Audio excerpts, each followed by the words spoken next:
Afternoon sa inyong lahat. Since na trending ngayon yung immigration, I want to share my experience before when I went to Taiwan and Thailand. My first uploaded was in Malaysia because before that night I did sleep I think for 3 days, and my flight was October 10. Then sa first inspection pa lang po dun po sa boat na magbibigay ng hotel booking at yung aking ticket, ay hinanapan po ako ng original business permit po. Hindi ko po dala, Xerox lang siya. Saka yung aking statement of account sa bank ay Xerox lang at nasa Iloilo pa po. Pero yung address ng aking business ay dito po sa Manila. Hinanapan po ko noon. Since po nawala akong tulog for 3 days at yung flight ng eroplano ay pa-cancel. Pero pinilit ko pa rin po magbiyahe kasi nahihinayang po ko. So doon pa lang po sa boat doon sa first immigration, parang pumalpak na ako. So pinadala ako sa second inspection. Yun nga po, hiningi sa akin yung mga original ko na business permit, DTI, pero may kopya po pala ako noon doon sa aking cellphone dahil siguro sa wala akong tulog, mental blackout, kaya hindi ko na-i-present yun.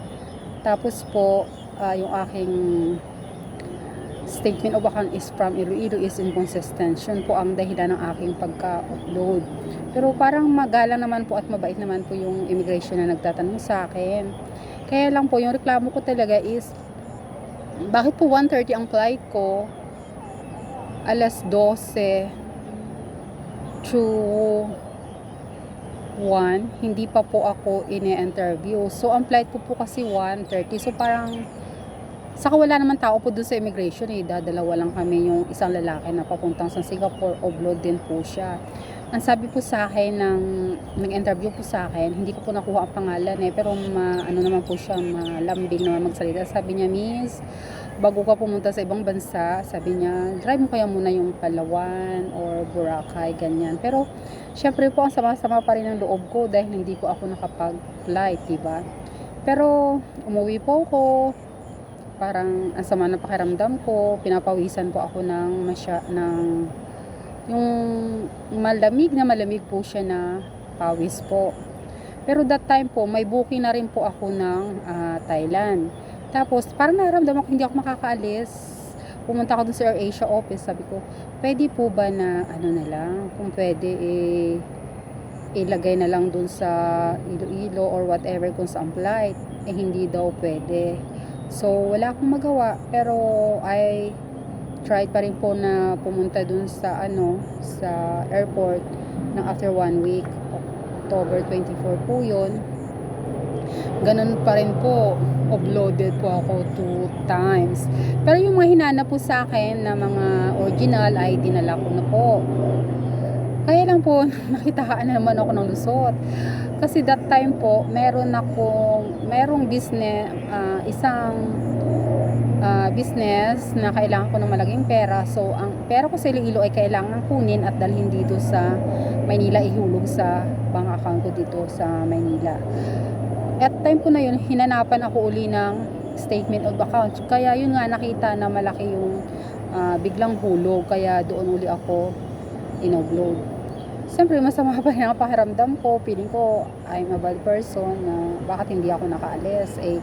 Totoo naman talaga na ang pakay ko ay vacation lang talaga at birthday ko yun. At the same time, parang hindi ko matanggap kasi namatay ang mother ko noon. Tapos yung paborito kong pamangkin, kasi 9 years old pa lang ako, kasama ko siya hanggang sa Manila, na paaral ko siya.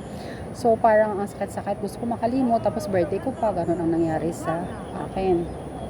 Tapos sabi ko, ano ba to? Hindi na ba ako talaga makakaalis kahit kailan? Bakit mo ganun? Bakit ganun? Sabi ko, parang nakitaan na yata ako kasi nang umalis naman ako is I'm OFW, hindi naman ako tourist. Kaya lang, dun sa bansang pinuntahan ko, hindi binigay ang sahod ko. Tapos nagkaroon ako ng bukol, kaya every year, pinapalo up ko yun hanggang sa dumating na naoperahan ako, umuwi na ako kasi parang yun pa rin yung nasilip sa akin, hindi ako nakauwi kaagad, insured po. Pero sabi ko naman, meron pa akong clearance na exit and entry. So, okay naman ako dun sa immigration sa bansang pinanggalingan ko at the same time, pinapabalik pa nga ako. Kaya lang, that time po is pandemic. So, sirado ang border. Paano ako makapunta doon? So, parang natapos na yung 1 year na binibigay na palugit na makapunta ako doon. Pero, nagtanong naman ako doon sa immigration lawyer. Sabi, pwede daw ako mag-appeal sa court. Pero, parang wala na rin yun sa akin. So, it's a challenging talaga. It's very challenge talaga. Ang gusto ko lang talaga makalabas ng bansa, patunayan sa immigration na